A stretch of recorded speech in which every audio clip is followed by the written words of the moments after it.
The haunted house at the end of the street. The house at the end of the street had always been an enigma. Its darkened windows, overgrown yard, and peeling paint whispered tales of neglect and abandonment.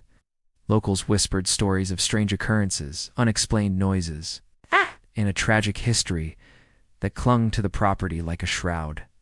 Yet, when the Thompson family, Sarah, Mark, and their young daughter Lily, stumbled upon it, they saw only potential. Sarah and Mark were young, ambitious, and eager to start a new chapter in their lives.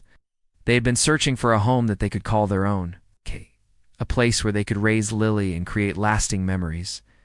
But their budget was tight, and the real estate market was unforgiving. That's when they found it. The house at the end of the street.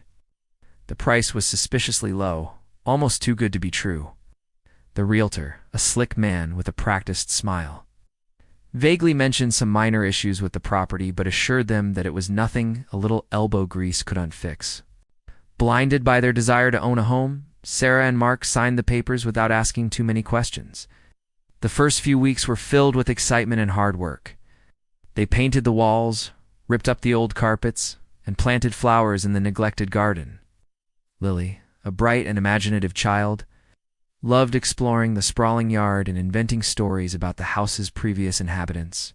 But as the days turned into weeks, a sense of unease began to creep into the Thompson household. It started with subtle things, doors creaking open on their own, objects moving from one place to another, and a persistent chill that seemed to linger in certain rooms. One evening, as Sarah was preparing dinner, she heard a faint whisper coming from the hallway. She dismissed it as her imagination, but the whispers continued, growing louder and more distinct each night. But even he couldn't deny the growing sense of dread that permeated the air. Mark, a pragmatic man of science, tried to explain it away as the house settling or the wind playing tricks. Lily, however, seemed unfazed by the strange occurrences. In fact, she seemed to welcome them. She would often talk about an invisible friend who lived in the house, a kind old woman with a sad smile. Sarah and Mark initially dismissed it as childish fantasy, but Lily's descriptions were so vivid and consistent that they couldn't help but feel a shiver of unease. One night, the strange occurrences escalated. Sarah was awakened by a loud banging coming from the attic. She nudged Mark awake, and together they crept up the creaking stairs, their hearts pounding in their chests. The attic was cold and dusty, filled with forgotten relics of the house's past. As they scanned the room with their flashlights, they saw nothing out of the ordinary.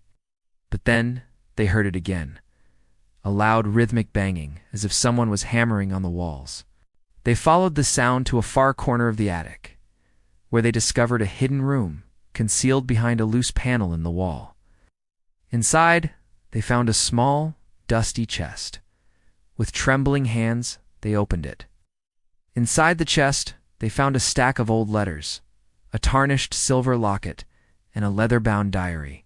The diary was written in elegant cursive handwriting, and the first entry was dated over a century ago. Sarah began to read aloud. The story of the house's tragic past began to unfold. The diary belonged to a woman named Eleanor Ainsworth, who had lived in the house with her husband Charles and their young daughter Emily.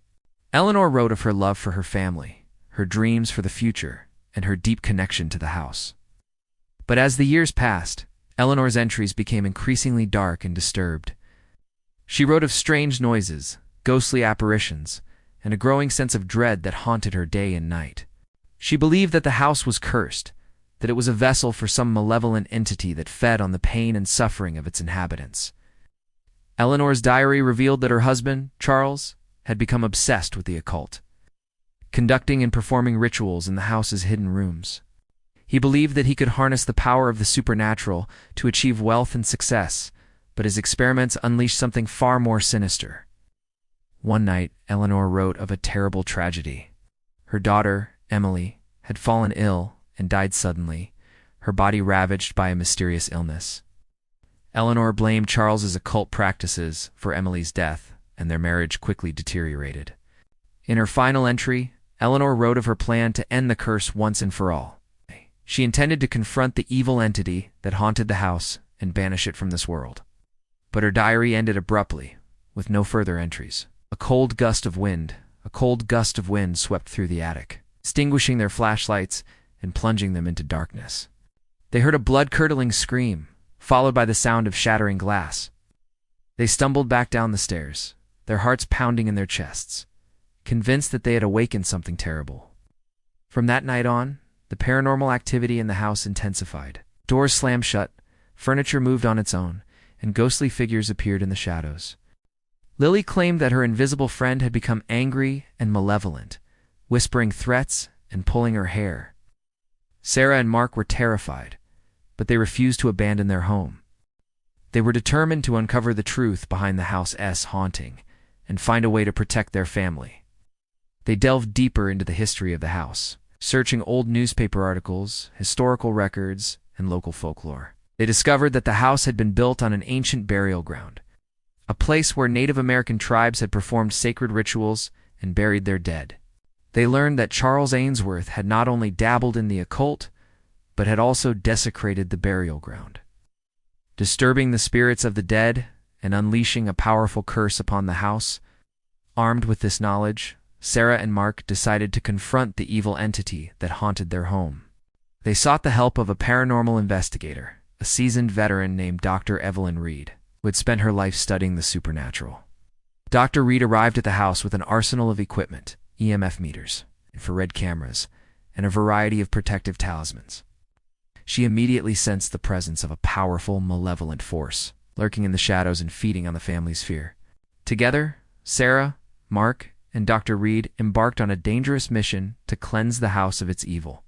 They performed a series of rituals, chanting ancient incantations and burning sacred herbs. They confronted the ghostly apparitions, demanding that they leave the house and find peace. The entity fought back with ferocity, unleashing a torrent of paranormal activity that threatened to overwhelm them. But Sarah, Mark, and Dr. Reed stood their ground, their determination fueled by their love for each other and their desire to protect their home. Finally, after a harrowing night of terror and struggle, they succeeded in banishing the evil entity from the house. The air grew still, the shadows receded, and a sense of peace settled over the Thompson household. In the aftermath, Sarah and Mark decided to honor the spirits of the Native Americans who had been buried on the land. They organized a ceremony, inviting members of a local tribe to perform a traditional burial ritual. They planted trees and flowers on the burial ground, creating a sacred space where the spirits could rest in peace. The house at the end of the street was no longer haunted. It had been cleansed of its evil, its tragic past laid to rest. The Thompson family had faced their fears, uncovered the truth, and emerged stronger and more united than ever before. They had transformed a place of darkness and despair into a home filled with love, light, and hope. A testament to the power of family and a reminder that even the darkest of places can be transformed by the light of love. And as the years passed, the house at the end of the street became a symbol of resilience,